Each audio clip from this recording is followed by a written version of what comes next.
नमस्कार दोस्तों, आप देख रहे हैं सिनेमा हॉल और मैं अजय मातमस। आज पुष्पा का रिव्यू। मुझे उम्मीद है कि अभी तक आपने सब्सक्राइब कर लिया होगा। अगर नहीं किया है तो प्लीज़ सब्सक्राइब कर लें और मेरे साथ बने रहें। साथ ही buy me a coffee link पर जाएं और मेरे लिए कॉफ़ी खरीदें, मुझे प्रोत्साहित करें। पिछले दिनों एक मित्र ने 7 कॉफ़ी खरीद कर मुझे प्रोत्साहित किया।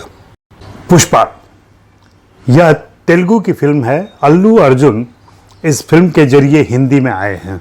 हिंदी में यह डब होकर रिलीज़ की गई है। 17 दिसंबर को यह फिल्म रिलीज हुई और तब से चर्चा में बनी हुई है और सुना है कि हिंदी में अच्छा व्यापार भी कर रही है। चूँकि मैं लगातार ट्रैवल कर रहा था, सफ़र में था, इसलिए मैं समय पे पुष्पा का रिव्यू नहीं दे सका।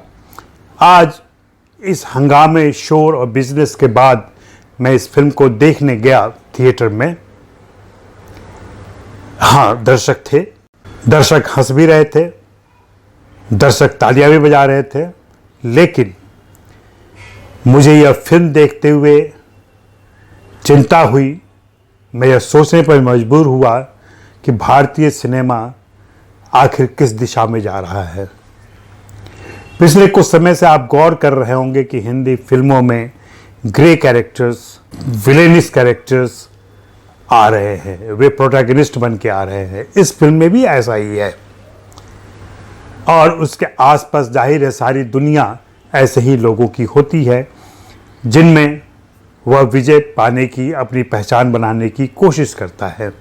पुष्पा ऐसे ही एक नायक की कहानी है जिसका नाम पुष्पा है। पुष्पा का अर्थ फ्लावर ना समझें आप, पुष्पा यहाँ फायर है। फिल्म में ऐसा एक संवाद भी आया है।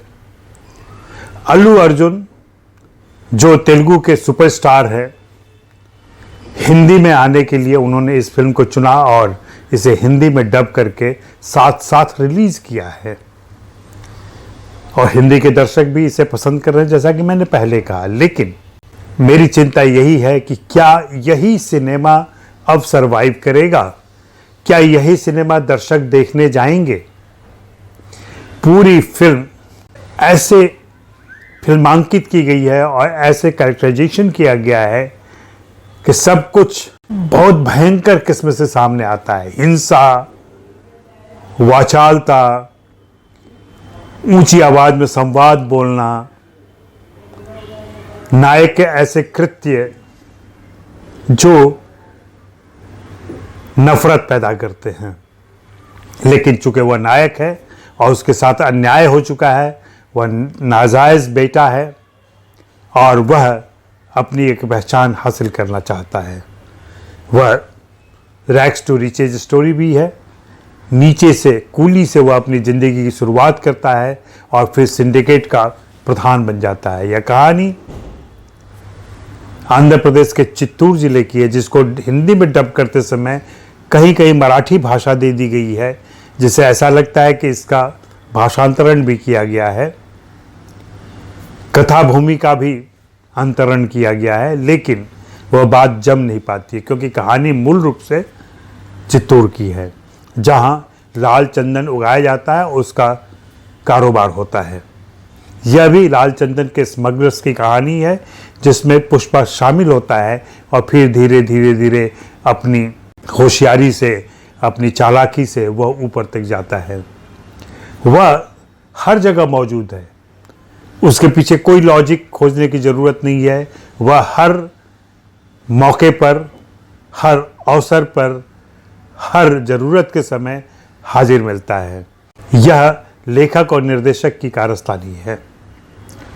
इसके अलावा इस फिल्म में लॉजिक तो आप न खोजें, क्यों ऐसा होता है और क्या ऐसा हो सकता है यह भी न सोचें।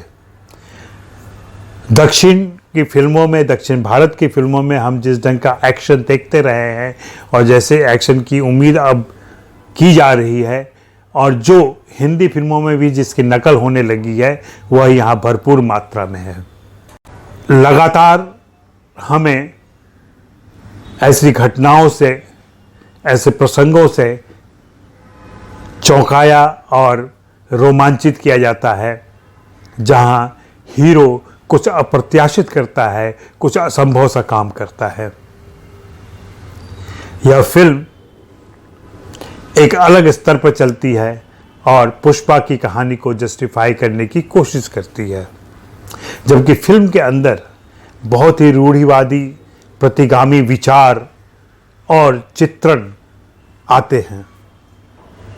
प्रेम प्रसंग का ही दृश्य लें, जिस ढंग से पुष्पा अपनी प्रेमिका के साथ बिहेव करता है वह विद्रूप है।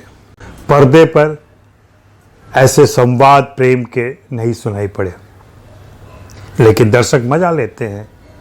अगर आपने फिल्म देखी हो तो उस दृश्य पर मैं चाहूँगा कि जो हिंदी के महिला दर्शक हैं उस दृश्य को देखें और उसके बारे में बातें करें। इसके अलावा फिल्म के अंत में फहाद फासिल जब आते हैं तो अल्लू अर्जुन और उनके बीच कुछ घटनात्मक दृश्य रखे गए हैं, कन्फ्रंटेशनल दृश्य रखे गए हैं।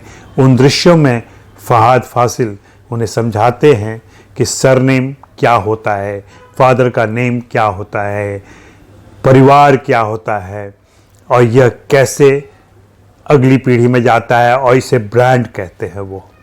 वे बताते हैं कि तुम्हारी कमीज़ भी सफ़ेद है, मेरी कमीज़ भी सफ़ेद है, लेकिन मेरी कमीज़ ब्रांडेड है। जो जाति व्यवस्था है, जो वर्ण व्यवस्था है, वह ब्रांड है। उस ब्रांड का होना ज़रूरी है, ऐसा फिल्म में बताया गया है। लेकिन पुष्पा उस ब्रांड से हीन है, वह ब्रांडेड नहीं है, फिर भी वह एक राइज करता है और ऊंचाई तक जाता है। यही कहानी है।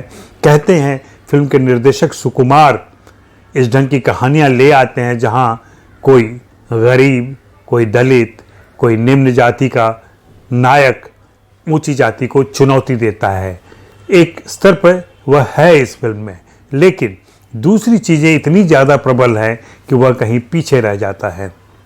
दर्शक इसे पसंद कर रहे हैं और यही हैरानी की बात है कि दर्शक ऐसी फिल्में पसंद कर रहे हैं। शुक्रिया, मेहरबानी, धन्यवाद।